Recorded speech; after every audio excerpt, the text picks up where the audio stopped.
Olá pessoal, tudo bem com vocês? Sejam todos muito bem-vindos ao Clube dos Dividendos. Eu sou Bruno Mazzoni e vou atualizar para vocês nesse vídeo querido a Semin. Sim, faltou ela aqui, das empresas conectadas direto ou indiretamente com o minério de ferro, seja siderúrgica ou diretamente as mineradoras. Hoje vou falar sobre a mineradora da CSN Semin 3. Esse é o papo do vídeo de hoje e convido a todos. Aqui no Clube dos Dividendos, pessoal, recentemente, há menos de 10 dias, eu compartilhei todas as companhias do setor para vocês. Então, só digitar o ticker no canal e você vai achar o vídeo das outras, tá? Quais serão as pautas desse vídeo aqui? Rapidamente, pessoal, fluxo de caixa livre, vamos falar sobre os fundamentos da companhia com a foto, tá? E aí nós vamos passar para o filme, sem dúvida nenhuma, algumas curiosidades como os principais destinos das suas exportações. Vou falar sobre o discrepante momento entre dólar e commodities pelo índice CRB, né? Pelo índice CRB. Vou comentar um pouquinho aqui sobre a minha experiência, o que eu estou achando, qual é o motivo pelo qual a minha cautela existe no mundo de commodities e também especificamente no mundo de minério de ferro e siderurgia. Vou falar neste gráfico aqui para vocês. Depois, vamos para os múltiplos, vamos olhar para o preço justo de graha por ação, vamos olhar também aqui pelo preço teto, qual é o dividendo projetado para 2024. Com muito carinho aqui também, olhar as datas cortes para você aí calibrar, né, as suas expectativas, os seus aportes mais robustos à espera do próximo dividendo anunciado, certo? Por fim, a análise técnica ganha corpo aqui para falar do minério de ferro, que está chegando próximo de um suporte, e a Semin. Merchan do vídeo de hoje, pessoal, temos evento presencial em Jundiaí em fevereiro, então eu vou falar sobre esse evento da Genial em parceria conosco, já que temos aqui o escritório oficial da Genial em Jundiaí. Sem mais delongas, pessoal, disclaimer na tela, eu sou Bruno Mazzoni, analista CNP e técnico, seja muito bem-vindo ao Clube dos Dividendos. Todos os dias eu posto ao menos um conteúdo para vocês sobre dividendos, análise macroeconômica, sempre voltada a um ativo específico, tá? Bolsa de valores e investimentos em geral. Se você gosta desses conteúdos, considere se inscrever e ative as notificações. Como eu tenho postado recentemente, pessoal, diversos vídeos sobre as ações mais queridinhas, fechei o ano de 2023 com esses vídeos atualizados e boa parte, se não 99% das minhas projeções, começaram, né, em dezembro e tendem e devem terminar em março. Então, todo o cenário básico que eu tenho para renda variável, pessoal, que eu estou norteando vocês, seja nas blue chips ou nas ações mais queridas aqui do canal, ou seja, nas small caps, ações fora do radar, tem como cenário base dezembro, né, o final do ano, mas principalmente janeiro a março. Porque eu considero, até estatisticamente, sazonalidade do Ibovespa, nós temos um único fluxo. Tá? De novembro, rally natalino, tá? Final de outubro, novembro, dezembro, janeiro, fevereiro, passou carnaval e março já começa a ser uma rotação de setores, uma rotação também, dependendo de como estiver o cenário macroeconômico, de renda variável para renda fixa. Tá? Proteção de capital, dólar, câmbio. Mas por hora, pessoal, a gente dança a mesma música do final de outubro, de novembro, de dezembro e janeiro, na minha opinião, vai ser essa musiquinha. Com percalços ali e acolá, tudo bem, mas a tendência tem de ser a mesma. Por isso que eu estou tateando para vocês aqui os fundamentos. E no caso da Semin, antes de falar dos gráficos, que para mim continua a mesma tendência, mas antes de falar dos gráficos, nos fundamentos, pessoal, o que é importante saber da Semin? Esse gráfico, minha opinião, fluxo de caixa livre no terceiro trimestre, mesmo com a desaceleração da China em relação ao segundo trimestre de 2023, então teve reabertura, foi legal no primeiro tri, foi interessante no segundo, começou a desacelerar no terceiro e deve vir mais desaceleração no quarto, em relação à China. Assim que ela chegou ali na sua metinha de 5% do PIB, né, o negócio no final de ano ali começou a ficar mais parelho. Hoje nós temos a notícia de um estoque um pouco maior, tá? Até por isso o desligamento de alguns alto-fornos por lá, para tentar controlar ali o que tem de oferta com demanda. Crise no setor imobiliário afeta principalmente as mineradoras, nem tanto as siderúrgicas. Saibam que o mundo é diferente do minério de ferro, que a China importa bastante, para o aço, que a China agora está exportando bastante, a invasão por aqui. Então, uma é interessante preço alto, o outro é interessante preço baixo. E essa dinâmica a gente vai viver muito nesse ano aqui, pessoal, conforme o gigante asiático vai mostrando aí os seus dados econômicos. Por hora, tá? Os dados econômicos não vieram uma bonança, tá? Não vieram estratosférico, e até por isso, junto com um estoque já elevado, pelo menos na média aí não abaixo do esperado, a gente tem quedas do minério. Então a narrativa é essa, uma realização do minério de ferro depois de um ótimo rally. Ponto importante que eu falo para vocês, pessoal, mesmo com uma desaceleração já no resultado do terceiro tri em relação ao segundo, no volume de vendas, por exemplo, A Semin, pessoal, fez 779 milhões de caixa livre. Tá?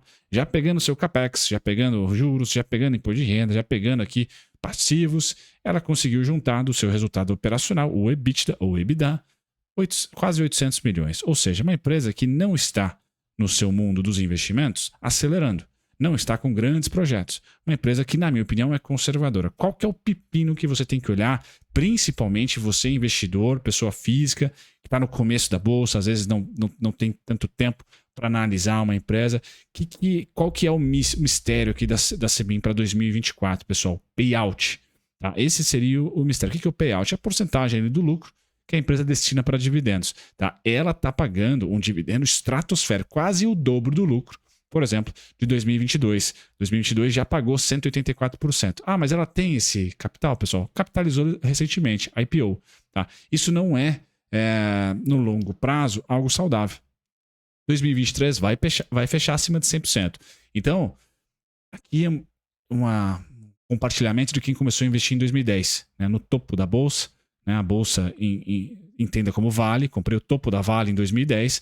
Aí ela ficou de 2010 até 2014 lateralizando. Tá? E de repente, em 2014 a 2016, tomou uma paulada junto com o minério, por exemplo. Tá? Então, saber disso aqui é importante. Qual que é o ciclo que nós estamos vivendo hoje, pessoal? É esse aqui. Tá? Para a Semin, por ser um IPO recente, ela está nessa fase aqui. Ó, tá? Nesta fase onde sobe preço das ações, sobe também os dividendos ou mantém-se os dividendos. Quando ela acumular ou ter maturidade em relação ao operacional dela, e essa maturidade, pessoal, deve vir em 2024/25, no máximo 2025, na minha opinião, saibam que, e eu vou comentar isso na análise técnica, é sempre bom deixar um caixinha especial do total potencial que você tem de aportar todos os meses na Semin, vamos supor que seja R$100, deixava então todos os meses ali para um eventual 10, 15, 20% de queda, às vezes até 30% de queda. Tá? O que eu quero mostrar para vocês é que nós estamos surfando, e você tem que surfar, parabéns por estar surfando essa onda de valorização de capital, preço das ações e também crescimento e manutenção de dividendos. Vai chegar uma hora que o dividendo vai estabilizar ou começar a cair, e a ação, pessoal, não necessariamente vai cair, tá? De maneira mais ordeira. É um mês, 2 meses de queda, ali uma semana de queda abrupta. Por isso que, em momentos de alta, como é o atual, minha opinião, é para sair da bolsa, não operar, porque está caro, porque subiu muito. Isso a análise técnica confunde, principalmente para quem utiliza somente análise técnica. Tá? Eu não. Eu paro de comprar bolsa por causa do viés macro, não via análise técnica. Tá? Tem que estar os dois consonantes, que foi o caso de maio, junho, julho e parte de agosto do ano passado. Agora, mesmo com bolsa em alta, estou comprando. Mas qual a diferença? Comprando menos. Porque é a expectativa minha. Né? Se eu fosse um investidor da Semin, por exemplo, uma expectativa é de pelo menos, eu vou mostrar no gráfico, algo em torno de 15% de queda. Aí você ter esse caixinha para amortecer a queda, minha opinião e minha experiência de 2010 para cá, pessoal, não sou nenhum tataravô da bolsa, sou bem novato. Mas se eu tivesse que cornetar vocês, dar uma diquinha de youtuber aqui, seria, faz um 10%. O número, a porcentagem é uma arte, tá? Mas tenham isso em mente. Tenham uma graninha a mais para amortecer uma possível queda desse ciclo muito legal de commodities, que eu vou falar, principalmente nesse gráfico aqui, DXY versus CRB, tá? Mas antes de chegar lá, vamos um outro dado. Eu acabei já comentando sobre ele. Então a gente consegue ver aqui, na apresentação do terceiro TRI da Semin, pessoal, principalmente a vendas de mercado externo, a diminuição já em relação ao segundo TRI. Então, o terceiro TRI de 2023 é o mais atualizado que nós tivemos. Aconteceu uma desaceleração nas vendas em relação ao segundo TRI. Então, China reabriu, foi aquele momento de aceleração das vendas e, de repente, uma estabilização no meio do ano. E a gente deve ter o quarto TRI, é um grande suspense. Tá? É importante dizer que o quarto TRI, o minério subiu. Tá? Então, mesmo que o volume de vendas não seja interessante, nós podemos ter ali o termo de troca mais legal, mais interessante. Tá? Isso é importante. Receita ali, então, aumentando, que é o caso, que foi a situação, tá, do ano por causa de reabertura chinesa. Tá? Quem que não teve esse cenário? Gerdau, né, que viu nos Estados Unidos ali um pouco de desaceleração no setor específico. Teve greve. Tá? Então, a Gerdau, siderurgia, América do Norte deu uma balançada. Agora, quem esteve conectado com a Ásia conseguiu ali performar bons números. Foi assim, Vale, foi assim também a Semin. Beleza, pessoal? Então eu acho que o quarto TRI vai ser elas por elas, ou até uma certa queda em relação ao terceiro TRI de 23. Esperem por isso, né? Tenham isso em mente, pelo menos. Segmentação de receita, só que uma curiosidade, eu sempre comento nos vídeos da Semin, 39% das exportações vão para o gigante asiático, tá? E Japão 11%, Brasil 12,2%, Índia 7%, Coreia do Sul 4%. Então bem diversificado aqui a Semin, exportadora, sem dúvida nenhuma, um player muito importante mundial, tá? Nos resultados, ciclando para baixo, da bonança de 2021 de 6,3 bi, caiu para 3 bi aproximadamente em 2022 e 2023 deve fechar aí muito parelho com 2022. Ou seja, pessoal, é aquele mercado de 2011, 2012, 2013, quem estava na bolsa e acompanhava os fundamentos das companhias, principalmente das exportadoras, era isso.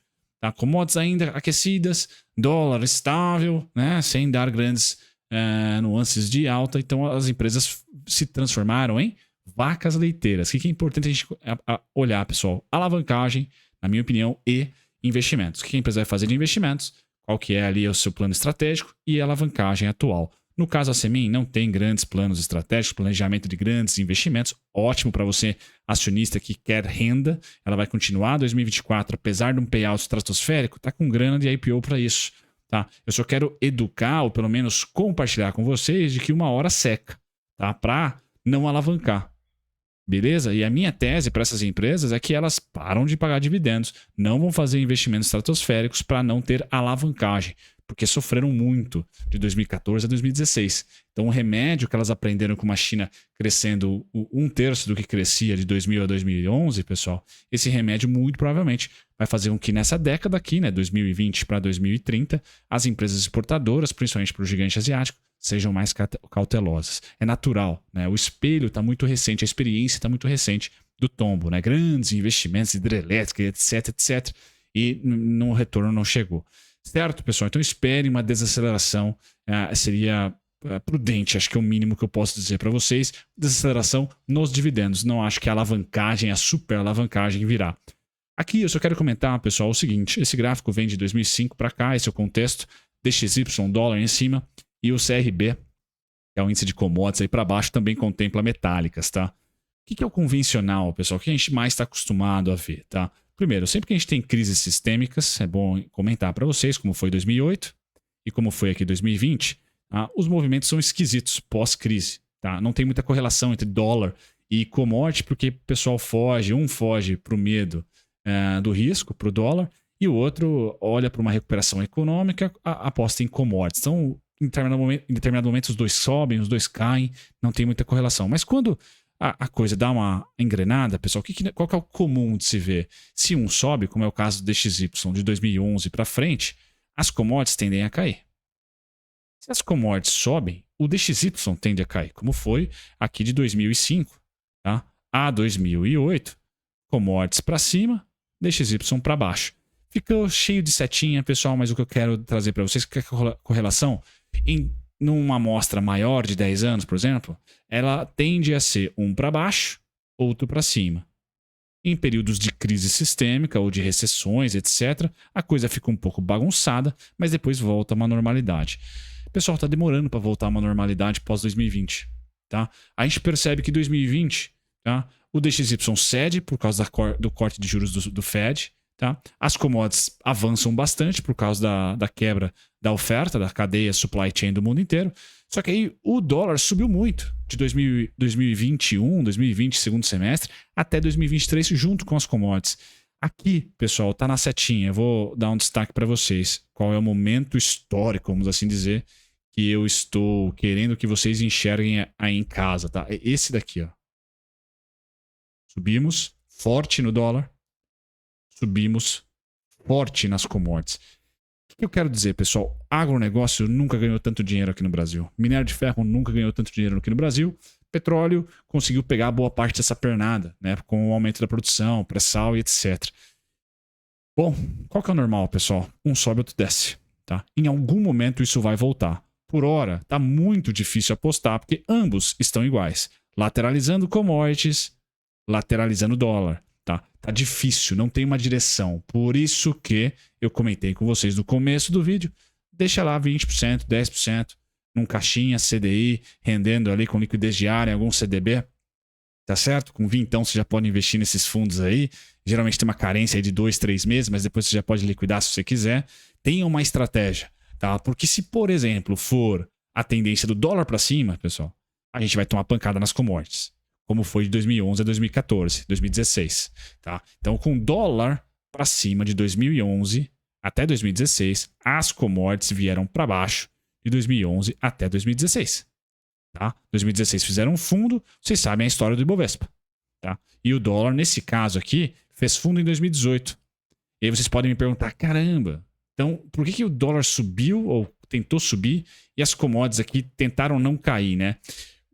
Coisas idiosincráticas da época, mas, né, o Trump teve algumas políticas adotadas em relação à diplomacia internacional, em comércio internacional, como protecionismo, que fez com que commodities se fortalecesse, tá?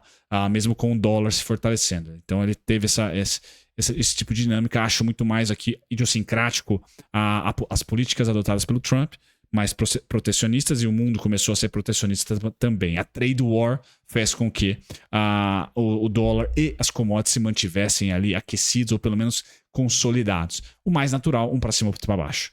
Certo, pessoal? Esse seria, acho que, o principal tema desse vídeo aqui, sinceramente, tá? Deixar uma caixinha de emergência, porque isso acontece, e ancorar a sua expectativa que esse dividendo, pessoal, vai ser o primeiro a ser sacrificado quando ou se o dólar for o campeão, não as commodities, tá? Para manter a alavancagem baixa ou negativa. Certo, pessoal? No mais, é a vaca leiteira do ano passado, provavelmente vai ser desse ano aqui também, tá? Por hora a gente tem commodities aquecidas e dólar cedendo no país, o que é bom. Por hora as commodities então estão indo para cima e não o dólar. Preço justo de grama dela tá lá embaixo, pessoal, porque o PVP é gigantesco. 3,46. Então, por patrimônio, realmente ela não está barata. O preço justo de grama da Semin está em R$ 5,13. Está cara. Cara quanto? 26%, pessoal. Dividendos. Vamos lá. 2023. Quais foram as datas, pessoal? Vou dar um zoom para vocês do celular, principalmente. Vamos focar nas datas cortes. Abril, maio e novembro. Abril, maio é um combo, tá? Em novembro. Beleza? Então, abril aquece para a Semin começar a completar aqui os seus dividendos de 2024. Importante. Pagou 96 centavos líquido em 2022, 70 líquido em 2023. Qual o problema desses 96, desses 70?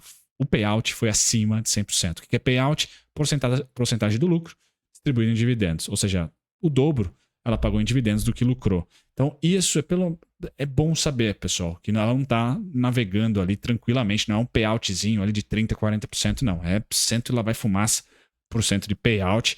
Acho que isso é bem legal. Vamos supor que ela repita. 2024, como eu estou falando aqui, vai ser um ano muito parelho a 2023. 70 centavos, então. Qual que é o preço teto atual da Semin, pessoal? Se a gente for ali para 70 centavos, perdão. R$ 11,66. Tá? Esse é o preço teto atual. Eu coloquei no gráfico R$ 11,66, está lá em cima como preço teto atual. Vocês vão ver já na análise técnica. Certo? Antes de chegar na análise técnica da Semin, vamos falar sobre a análise técnica do minério de ferro. Esperava uma realização de lucro aqui? Sim, pessoal, estava no nosso gráfico. Tá? Qual que é o alvo? 125,70 começa a amortizar a queda, na minha opinião, e ele vai no 123,65, 117,40. Meu cenário base para o primeiro trimestre, março, então, que a gente não vence aqui. Fica travadinho. Tá? E esse travadinho, pessoal, é a pergunta de 1 milhão. Segundo semestre temos eleições dos Estados Unidos. Se Trump começar a ganhar, e se for ele ali, etc., pessoal, muito provavelmente vai ser commodities para baixo e dólar para cima. Pelo fato dele ser protecionista, acho que o mercado primeiro vai valorizar o dólar, depois as commodities. Beleza? Isso que eu queria comentar com vocês, então. Minério de ferro já vai ter suporte, ou seja, a Semin já vai ter suporte até março. É um mundo mais tranquilo para as mineradoras. Segundo semestre, pessoal, meio caótico, minha opinião. Quero fazer merchan para vocês do nosso evento, pessoal. Vai ter dia 7 de fevereiro, evento em Jundiaí, no Shopping Paineiras. Na descrição tem um formulário para vocês participarem. Inscrições aí são gratuitas. Aproveitem, tá? A gente vai fazer só para clientes da Genial, que são clientes do nosso escritório, mas você que não é, manda bala, vai lá, corneta também. Quem sabe a gente não consegue te convencer a abrir uma contica conosco, tá? Mas de resto a gente vai falar sobre opções, tá? Um dos assessores nossos ali está fazendo algumas operações de financiamento com opção, que eu acho legal pra caramba, com carteira previdenciária, tem tudo a ver com o canal, inclusive. Estou aprendendo com ele.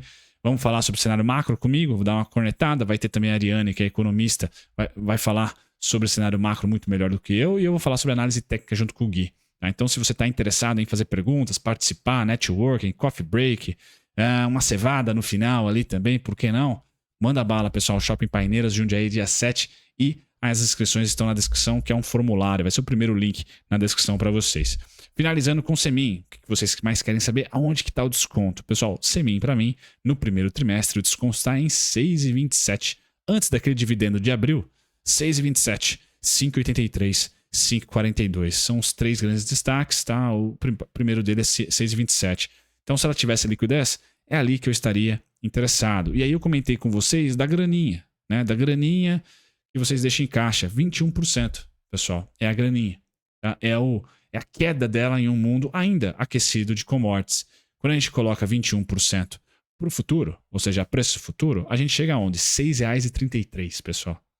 Tá? R$ 6,33 é onde a gente chega. Então, 6,27, 6,33, a partir do 6,30, vocês podem entender que, opa, se eu tenho um aporte especificamente em março e ela está a 6,30, eu vou investir aqueles 20 reais que eu não investi em janeiro, por exemplo. Então, é isso. Você tem o poder sobre a sua compra. Poder de compra e intensidade. São as duas coisas que a gente tem poder.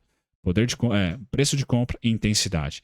Feito isso, pessoal, 8,50 é o IPO, alvo gigante para a Semin, 11,66, caso ela pague 70 centavos esse ano aqui, é o preço teto. No mais, um grande abraço, até a próxima atualização aqui da Semin. Vou deixar vocês aqui com uma tela final de